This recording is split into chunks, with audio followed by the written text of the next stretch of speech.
سلام شيرات، ان شاء الله تكونوا بخير وعلى خير. اليوم راح ندير معكم هذا الخبز اللي باين اللي يجي بزاف روعه وسهل وتحضروه في دقائق. هنايا علاش راح نبداو هنا بالسيرلو تاعنا. نبداو عندنا زوج كيسان تاع ماء، نديرو كاس من الحنفيه. انا استعملت كاس تاع ام وليد كيما كاع الناس تعرفه. نضيف له كاس تاع سكر ونضيف طرونش تاع الليمون هكا، ونديروه فوق النار ونخلوه يطبخ لمده 10 دقائق ونطفو عليه نخلوه يبرد. هنايا نمروا للخليط تاعنا خبز الباي. درت كاس تاع بيض اللي جاني المقدار تاعو 4 حبات، وانتم على حساب البيض اللي عندكم. ضفت لها نصف كاس تاع سكر، ونضيف لها ملعقه صغيره تاع فانيلا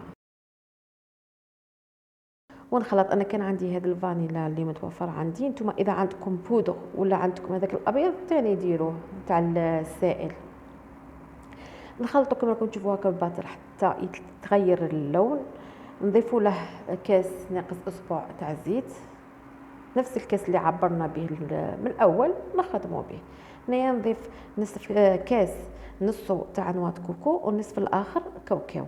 وهنا اللي ما يبغيش نواه كوكو يدير كاس كامل تاع كاوكاو، واللي ما يبغيش تاني الكاوكاو يدير كاس تاع نواه كوكو. الاختيار لكم، انا درت خليط بيناتهم. بعد هنايا نضيف كاس تاع شابلور. هنايا شابلور بعد ما نكونوا حمصناها وطحناها راكم تعرفوا الطريقه. نضيفوا كاس ونضيفوا كيس تاع خميره كيميائيه. كما راكم تشوفون انا ما حبستش التخلاط، راني قاعده نضيف في المكونات ونخلط هكا باش تجانسوا لنا كاملين. نخلطوها مليح كما راكم تشوفوا.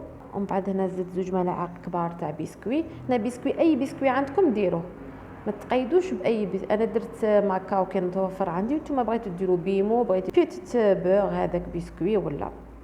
وفي الاخر نضيف ربع كاس تاع مازهار. هنايا لازم المازهار الخبز الباي باش يعطينا هذاك الذوق تاع داك الذوق الشباب، راكم فاهم، تاع بكري كيما نقولوا. هنايا في هذا الوقت كما راكم تشوفوا هنا انايا راني وجدت المول تاعي اللي راح ندير فيه. درت فيه هذا، درت لها الزبده، دهنتها بالزبده ودرت لها شويه تاع، تبغوا ديروا فرينه تبغوا ديروا، انا درت شويه كاطو. في هذا الوقت راني شاعله الفرن على 180 درجه 4 ساعات من قبل، ونروحوا نديروا المولد تاعنا ولا نديروا الخبز الباي نديروه في الفرن يطيب. هنايا كيفاش تعرفوه باللي طاب؟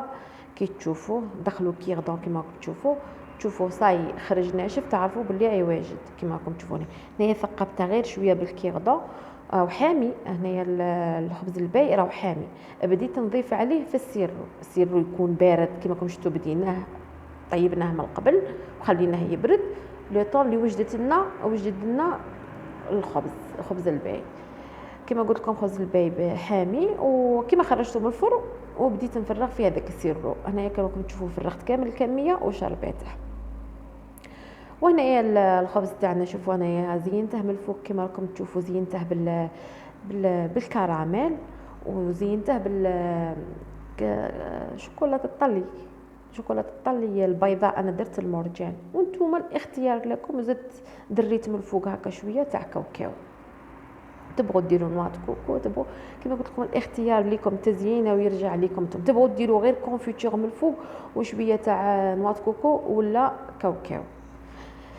شوفوا القوام تاعها كي يجي شباب، يجي بزاف بنين.